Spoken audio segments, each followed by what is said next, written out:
Hello guys, তো আজ আমি আপনাদের সামনে পেস্ট করব সয়াবিনের তরকারি। কে বলেছে যে সয়াবিনের তরকারি ভালো লাগে না? দেখো, আমি কিন্তু সয়াবিনটাকে গরম জলে আগে ভিজিয়ে রেখেছি। তো জলটা খুবই গরম আছে। তো এবার এটাকে কিন্তু ভালো করে ধুয়ে ঠান্ডা জলে তারপরে এটাকে চিপে চিপে এটাকে শুকনো করে নিতে হবে। তো দেখো, এইভাবে তোমরা হাতে করে মুঠো করে চিপে নেবে। দেখো, আমার সয়াবিনটা একদম জল ঝরিয়ে নেওয়া হয়ে গেছে। কড়াইতে আমি এদিকে তেল দিয়ে দিয়েছি, কড়াইটা গরম হয়ে গেছে। এবার আমি ওতে তেল দিয়ে দিয়েছি, তেলটাও কিন্তু গরম হয়ে গেছে। এবার দেখো, সয়াবিনে আমি হলুদ আর নুন মাখিয়ে নিচ্ছি ভালো করে। মাখিয়ে নেওয়ার পরে এটাকে এইভাবে কিন্তু মাখিয়ে নিতে হবে। তারপরে এটাকে কড়াইতে ভেজে নিতে হবে। নুন হলুদ মাখিয়ে নিলে সয়াবিনটা ভাজতে সুবিধা হবে, কড়াইতে লাগবে না, কালারটা ভালো হবে। তো দেখো, এবার আমি সয়াবিনটা দিয়ে দিলাম তেলের উপরে। তেলের উপরে দিয়ে দেওয়ার পর এটাকে নাড়িয়ে চাড়িয়ে কিছুক্ষণ ধরে ভেজে নিতে হবে। তো তোমরা দেখতে পাচ্ছ এটা একটু টাইম লাগবে। এদিকে আমি দেখো আলু কেটে নিয়েছি দুটো মিডিয়াম সাইজের। একদম আমি যেভাবে কেটেছি তোমরা এভাবেও কাটতে পারো, আবার তোমরা তোমাদের মতো করে অন্যভাবে বড় বড় করেও কাটতে পারো, তোমাদের হিসাব মতন।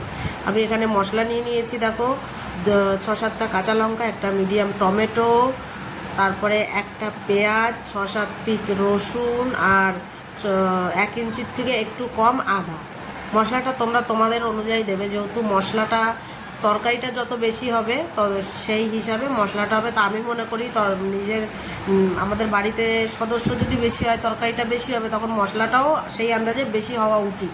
তো আমাদের বাড়িতে যেহেতু সদস্যটা কম, তো আমাদের তরকারিটাও কম, আর তার জন্য মশলাটাও কম। তোমাদের যতটা মশলা হবে মানে তরকারি হিসাবে ততটা মশলা দেবে। এবার দেখো, এদিকে কিন্তু আমার সয়াবিনটাও হচ্ছে সুন্দরভাবে। এটাকে আস্তে আস্তে করে নেব। এদিকে আমি মশলা গ্রাইন্ডিং নিয়ে নিয়েছি, গ্রাইন্ডিংয়ে মশলাটা আমি এবার পেস্ট করে নেব। দেখো, দিয়ে দিলাম, ওতে সামান্য একটু জল দিয়ে মশলাটা পেস্ট করে নিতে হবে। এদিকে কিন্তু আমার সয়াবিনটা দেখো পুরো ভাজা হয়ে গেছে।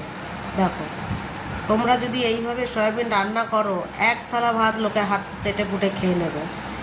বাচ্চা থেকে বড় সবাই পছন্দ করে কিন্তু সয়াবিন, কিন্তু রান্নার পদ্ধতিটা জানতে হবে।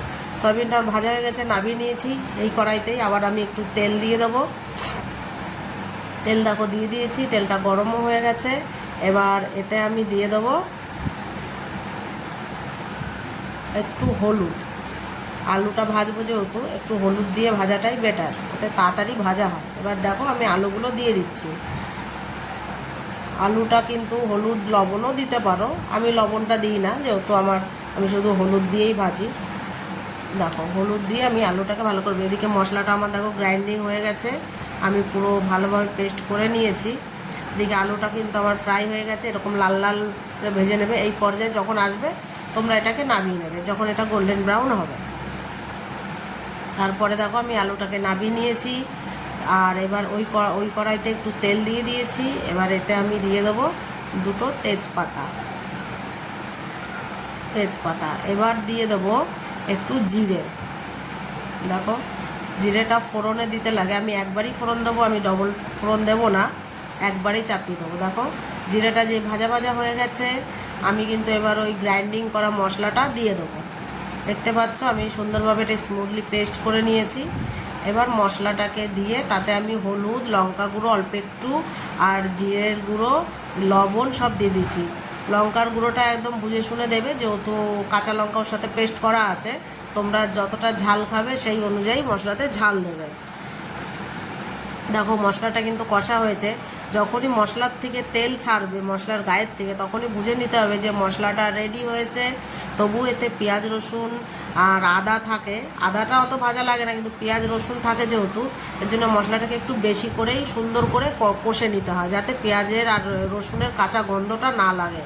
সয়াবিনটা একটু বেশি করেই করতে হয় একদম। কিন্তু দেখো, আমি সব কিন্তু মাংসের মশলা দিয়েছি, সয়াবিনটা একদম মাংসের মতন হবে।